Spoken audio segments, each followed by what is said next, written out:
guys, it's Allie from Allie's Best, and today I thought I would make a video about my infertility and recurrent miscarriage story. I'm making this video because October is Infant and Pregnancy Loss Awareness Month. These kinds of videos really helped me when I was going through infertility and recurrent miscarriage, or recurrent, it just means like multiple miscarriages. So I'm going to tell you our whole story about how we ended up getting to Bowie May, and hopefully it will help you or give you a light at the end of the tunnel or give you some information you didn't have before. And yeah, so let's get into it. My husband and I got married in the summer of 2016 and tried to start having a baby right away.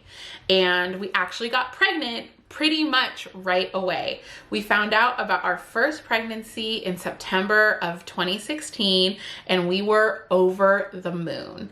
We were so excited, except that one day my pregnancy symptoms just went away. Like right when I turned 6 weeks pregnant, my symptoms went away, but I still didn't get a period or anything. But I was really concerned. 2 weeks later, I had some bleeding and we went to the emergency room. So at the emergency room, they say, baby has a heartbeat, baby is fine, baby's measuring 6 weeks. And at that point, I should have been at 8 weeks. And you know, the doctor's office will always tell you, you don't really know when you ovulate. It's okay to be measuring at different times. But I thought, like, even on the conservative estimate, 8 weeks was where we should have been. And so that didn't seem right to me, but I took their advice and then they said everything was okay. And the next day the baby was measuring a day larger, so that seemed good. I went in for my, I guess what would have been a 12-week scan, and they confirmed that it was a miscarriage. So we had a miscarriage, a missed miscarriage, because I didn't pass anything naturally and I had to go in to have a DNC, and I was really heartbroken. I have a whole video about like the details of that experience. Now it seems so far away, but I'll link it below or above. I'll link it. But I was really heartbroken. I felt horrible. I felt ashamed. I felt like it was my fault. I had not been very careful and I had actually slipped off of our porch the day that we went to the emergency room, and I felt like it was my fault that that the baby died, and yeah, I felt really horrible. We healed from that physically and mentally, and decided to keep trying to have a baby. And we thought, like, we got pregnant so easily the first time, like, we'll just get pregnant easily again. And this is where the infertility part of the journey starts. We did not get pregnant. We did not get pregnant for a whole year, bringing us into 2017. If you read anything about infertility online, you'll know that basically doctors make you wait a year. And after a year, they'll start giving you some kind of ovulation help or like get you started on the steps of getting some infertility support. So at the year mark, I went in to my doctor's office and said, it's been a year. We were in here a year ago getting a DNC, all this kind of stuff. I need help getting pregnant. And that doctor said, you're so young. I don't want to put you on drugs yet. And I wasn't like so young. I was what, like 28. I was 28. Like, I'm not so young. But anyway, she said she didn't want to put me on fertility drugs yet and that she wanted me to wait an additional 6 months. I was so bummed. And I think now I would have advocated for myself in a different way than I did then, but I assumed like the doctor's word is law and that's what I have to do. So we waited another 6 months, still did not get pregnant. So finally they put me on Clomid. Here I obviously mean Clomid, but I think I say Clomid multiple times because of the pandemic on the brain, but I mean Clomid, the fertility drug. 50 milligrams to start, and nothing happened. They said I didn't ovulate after like doing the blood draw, and that was a bummer. So the next time we went on 100 milligrams, and I was taking it at the end of the school year, and I was crazy. I know that's not nice to say, and it's like not a good word to use, but like I was losing it. Everything was making me upset. I cried in meetings for school. Oh my God, like twice for no good reason. Just like burst into tears. I was so emotional, and turns out I was pregnant. Pregnancy number 2. And so with pregnancy number 2, we found out I was pregnant, and we put me on progesterone to help the pregnancy stay. And this was in the summertime, and we went in for an ultrasound early because of my previous miscarriage, and things were not looking good. And basically the nurse said, like, I can't call this like, or the doctor said, I can't call this officially a miscarriage yet. But like, go have an official ultrasound and they'll make the call. And we got the call on the way to wine country that it was a miscarriage. And I said I wanted to have a week in wine country just to have a vacation. And after that, if I still hadn't passed the pregnancy, I would get a D&C. And I didn't pass the pregnancy, so I had to get a D&C in June of that year. So that's June of 2017. No, that's June of 2018. So 2016 all the way to September of 2017, we didn't get pregnant. Then they made us wait another 6 months, which took us to like February or March of 2018. And then we eventually got pregnant from Clomid, or with Clomid, and miscarried the baby in that summer. So that was June or July of 2018. And then we didn't even take a break, I don't think. I think I had one cycle, maybe. And then we started Clomid again, 100 milligrams. This time they said I didn't ovulate. And it was a whole ordeal because my normal doctor went out of town, and then the doctor, the only one I could talk to, was the one who initially had made me wait 6 months. It was a whole thing. They didn't want to give me like the new set of pills I was supposed to be in, which were supposed to be 150 milligrams if the 100 didn't make me ovulate in time. It was a whole kerfuffle of like me yelling at nurses. I feel terrible about that because it's not the nurse's fault that the doctors are making these decisions. But anyway, suffice it to say, it turns out I did ovulate and I was pregnant. I was pregnant again. And so they put me on progesterone again. And this time, in like the middle of getting pregnant, I decided to start taking baby aspirin.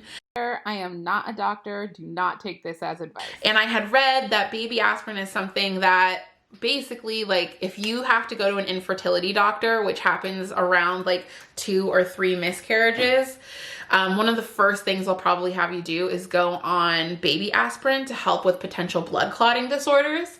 And so I prescribed myself baby aspirin, told my doctor I was on it. She added it to my chart, and we moved forward using baby aspirin and my prenatal. And I naturally miscarried that baby on Thanksgiving of 2018. And we knew it was coming. I knew something was wrong. I knew this wasn't going to last. The ultrasounds were not good. And we then actually started looking into foster care. And we were going through the foster care process. We paid like $1,000 for fingerprinting for us and family friends of ours who would be the people to watch the baby if we left. We went to classes, we filled out paperwork, we turned in bank statements, we did all of this stuff for foster care. And then one day, you know, in January, early January, like maybe January 20th, I said, something's not right. This isn't right. This isn't what we're supposed to be doing. I'm not comfortable with this anymore. I don't want to do foster care anymore. I want to go to a fertility doctor, and I want the fertility doctor to help us. And so we made an appointment with an actual fertility doctor because at 3 miscarriages and after Clomid, the doctor's office that we went to was basically like, we've done everything we can do for you. You need to go beyond us. They gave us a recommendation and a referral. We went. That said, it wasn't covered by insurance. And we went to the infertility doctor, and she did an ultrasound. And in the ultrasound, she said, it looks like you just ovulated and you're about to get your period. So after you get your period, we will do an HSG. I think that's what it's called. And I said, okay, I'll wait till I get my period, then I'll let you guys know and we'll make this work. Well, we had a trip for England planned, and I was really worried that my period was gonna come sometime like right at the beginning of England, which would mean we would have to wait another cycle to get the procedure done at the infertility clinic. So I was really worried about that. I was not on any drugs. I wasn't on Clomid or anything. The only thing I did was I continued to take baby aspirin because that was a suggestion of the infertility clinic. Like, why not just get started on baby aspirin now? And I stayed on it, and I said, okay. We get to England in February. I haven't had a period since January 1st, and I figure like, this is just my body being weird. My body is a weird body. This just happens. And we get to England in February, and I'm like really feeling jet lagged. Like, I am so exhausted. I can like barely stand on these trains. I feel horrible. I just feel sick. And I'm just like, oh my God, jet lag is totally different when you're in your 30s. I had just turned 30, and I was like, this is terrible. I'm so old. And so we walked around our first day, and I just thought, like, we should get a pregnancy test just in case I'm pregnant. And we didn't think that I could be pregnant really, because I needed help ovulating. I needed to be on Clomid, and I wasn't on Clomid. And so, we got the pregnancy test. I took it, and it was like instant positive, dark lines. So much so that I thought it must be negative. So I took another one right away, and it was like positive. Like, this is a positive pregnancy test. And so once the timing lined up that I could call the doctor's office, I called the fertility clinic and said, I'm getting positive pregnancy tests here. Like, you guys gave me an ultrasound in between the last time I had my period and now, like, what is going on? And they said that it was probably just remnants of my last pregnancy that I passed naturally in November, and that I hadn't fully passed everything yet, and that this was what the positive pregnancy test was coming from. And I didn't want that to be true. I really wanted it to be a baby. And needless to say, I made an appointment with my doctor's office when I got back, and we saw an 8-week-old fetus. And it was Bowie May, and she just surprised us. We did not expect her to come to us that way without any help, just like plain old naturally. And it was really amazing. And I am not a doctor, and I can't give any advice to anyone at all. But like, as far as my story goes, I fully credit taking the baby aspirin. We found out during my 4th pregnancy with Bowie that I had a really high platelet count, and it turns out I have a high platelet count because I have extraordinarily low iron, and those two things can go hand in hand, says my blood doctor.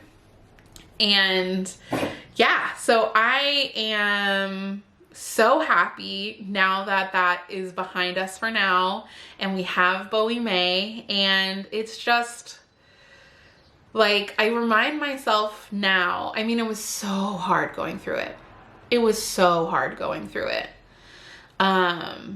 Like, those miscarriages made me question everything about being a mom that I wanted, and made me like question whether or not I was even meant to be a mom. But now I look back and I'm like kind of glad all of that happened, because one, I think it made me a way less judgmental person. It made me a better person, but mostly because those all had to happen for me to get Bowie May, for me to get this baby. All of that had to happen, and I wouldn't trade her for the world, obviously. And there's no way that she would have come earlier. It wouldn't have been her. She is just, you know, every baby is just a unique one-time little miracle, and you get the ones you get, and I got Bowie May, and I couldn't be happier. So I just hope, if you are, you know, at the beginning of fighting this battle, because, you know, it took 3 years and 3 months from the first time we got pregnant to having Bowie May, I believe. 3 years and 2 months, something like that. And that's not that long to be dealing with, especially the infertility part of this story. And if you're at the beginning of it, and 3 years sounds like forever, like, you can do it. You can do it. You can get through it. There are so many ways to become a parent. And I also think, like, being open to becoming a parent, I don't know if this is real, but I feel like being open to becoming a parent through foster care, we started prepping. We like got a crib. We got a dresser. We started making a room for a baby. I feel like that maybe also sort of like in me somehow helped get ready for Bowie May. So yep, that's my story about recurrent miscarriage and infertility. And I am just hoping that none of you who are watching this have ever had to deal with it, but chances are you have, or someone you know has, because miscarriage is so common. It can feel lonely, but you are not alone. Other women have gone through it, and I've gone through it. Seriously, even if I don't know you, reach out to me in the comments, find me on Instagram, and we can message and talk about what you're going through, because I never want anyone who's going through what I went through to feel alone, like I felt. So, although many people reached out after I shared my story to tell me I was not alone also. So anyway, that was a bit of a rambly video, but I just wanted to put it out there, and I will talk to you guys later. Bye.